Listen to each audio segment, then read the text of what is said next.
Assalamualaikum warahmatullahi wabarakatuh. Baiklah, saya Suci Romandasari dari kelas PAI 5I dari UIN Sultan Toha Saifuddin Jambi. Baiklah, di sini saya akan menjelaskan tentang materi evaluasi dan proses hasil belajar. Nah, di sini saya menjelaskan ini nih sebagai pengulasan tentang materi yang selama ini saya pelajarkan. Baiklah, langsung saja saya akan menjelaskan tentang materi apa saja yang selama ini saya pelajari. Yang pertama, kita harus tahu dulu apa itu evaluasi. Nah, evaluasi adalah suatu proses yang sistematis dari pengumpulan, analisis, dan data untuk menentukan sejauh mana siswa telah mencapai tujuan pembelajaran. Nah, adapun tujuan umum dari evaluasi dan proses hasil belajar tersebut, yang pertama bisa menilai hasil belajar peserta didik. Nah, jadi dapat menilai hasil belajar peserta didik tersebut. Yang kedua, dapat mempertanggungjawabkan penyelenggaraan pendidikan itu kepada orang tua dan masyarakat. Selanjutnya, dapat mengetahui ketercapaian daripada mutu pendidikan itu sendiri. Nah, tujuan khusus dari evaluasi dan proses hasil belajar tersebut yaitu untuk mengetahui kemajuan dan hasil belajar dari peserta didik. Selanjutnya, untuk mendiagnosis keunggulan dan kelemahan peserta didik dalam mengikuti pembelajaran. Nah, selanjutnya dapat memberikan umpan balik atau perbaikan proses pembelajaran. Selanjutnya, untuk menentukan kenaikan kelas. Jadi dalam tujuan ini dapat dikatakan untuk menentukan kenaikan kelas siswa tersebut. Nah, yang terakhir adalah dapat memotivasi peserta didik dengan cara mengenal dan memahami diri serta merangsang untuk melakukan suatu usaha perbaikan. Nah, adapun fungsi penilaian hasil belajar itu ada 4. Yang pertama ada fungsi formatif, ada fungsi sumatif, terus fungsi diagnostik, dan fungsi penempatan. Nah, adapun fungsi dari formatif ini yaitu untuk memberikan umpan balik kepada guru sebagai dasar untuk memperbaiki proses pembelajaran dan mengadakan program remedial peserta didik. Nah, yang kedua, fungsi dari sumatif itu yaitu untuk menentukan nilai atau angka kemajuan hasil belajar peserta didik dalam mata pelajaran tertentu. Nah, ini juga bisa untuk penentu kenaikan kelas dan sebagai penentu peserta itu lulus atau tidaknya. Nah, yang ketiga ada fungsi diagnostik, yaitu untuk memahami latar belakang peserta didik yang mengalami kesulitan belajar dan di mana hasilnya dapat digunakan untuk memecahkan kesulitan belajar tersebut. Terus yang keempat ada fungsi penempatan. Nah, fungsi penempatan di sini maksudnya untuk menempatkan peserta didik dalam situasi pembelajaran yang tepat sesuai dengan tingkat kemampuan peserta didik. Nah, adapun prinsip-prinsip evaluasi. Yang pertama ada kontinuitas. Artinya, evaluasi itu tidak hanya untuk ujian semester atau kenaikan kelas saja, tetapi harus dilaksanakan terus-menerus dan berkesinambungan. Yang kedua, ada yang namanya komprehensif atau keseluruhan. Nah, misalnya suatu objek, misalnya jika suatu objek evaluasi itu adalah peserta didik, nah maka seluruh aspek kepribadian peserta didik itu harus dievaluasi. Nah, baik yang menyangkut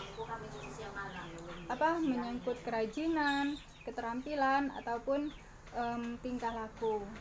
Nah, ini nih berarti menyangkut dalam 3 domain ranah pendidikan, yaitu kognitif, afektif, dan psikomotorik. Nah, terus selanjutnya ada yang namanya objektivitas.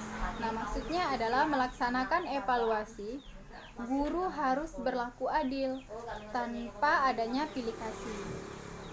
Nah, semua peserta didik harus diperlakukan sama tanpa pandang bulu, harus bertindak apa adanya sesuai dengan kemampuan peserta didik tersebut. Nah, yang keempat ada yang namanya kooperatif.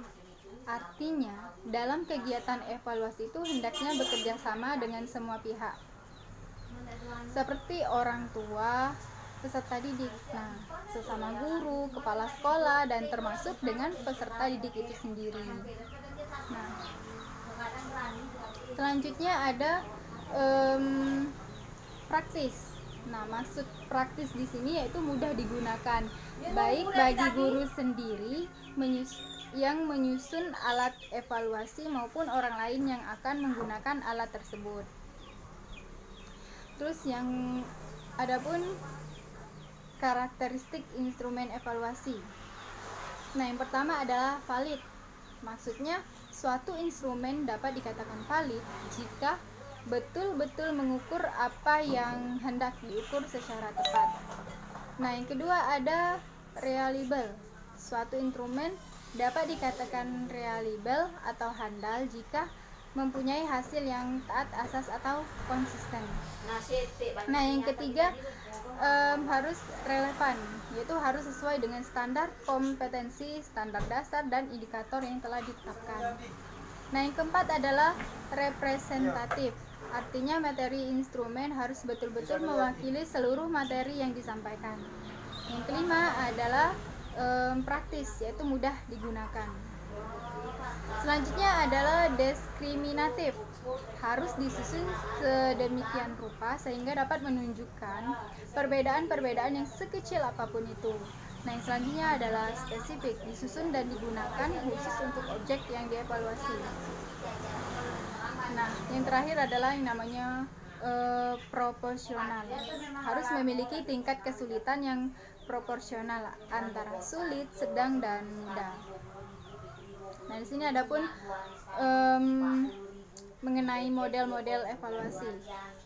Adapun model-model evaluasi yang pertama adalah model Taylor, yaitu evaluasi yang ditujukan pada tingkah laku siswa awal maupun sesudah pembelajaran. Nah, yang kedua adalah model yang berorientasi pada tujuan. Nah, ini untuk sebagai penentuan untuk suatu keberhasilan dari pembelajaran tersebut. Selanjutnya ada model pengukuran dan model kesesuaian, yaitu untuk melihat kesesuaian antara tujuan dan hasil belajar yang telah dicapai. Yang kelima adalah model Alkin. Nah, proses untuk meyakinkan keputusan, mengumpulkan informasi, dan memilih informasi yang tepat. Nah, adapun pendekatan evaluasi dibagi menjadi dua. Yang pertama adalah pendekatan tradisional, yang kedua adalah pendekatan sistem.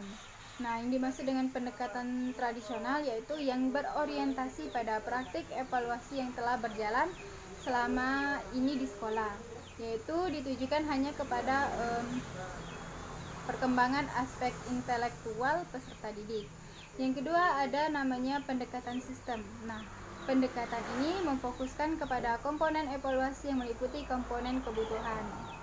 Nah, adapun jenis-jenis instrumen evaluasi ada dua, yaitu ada tes dan non-tes. Nah, bentuk dari instrumen tes yang pertama ada tes uraian atau uraian objektif dan uraian bebas.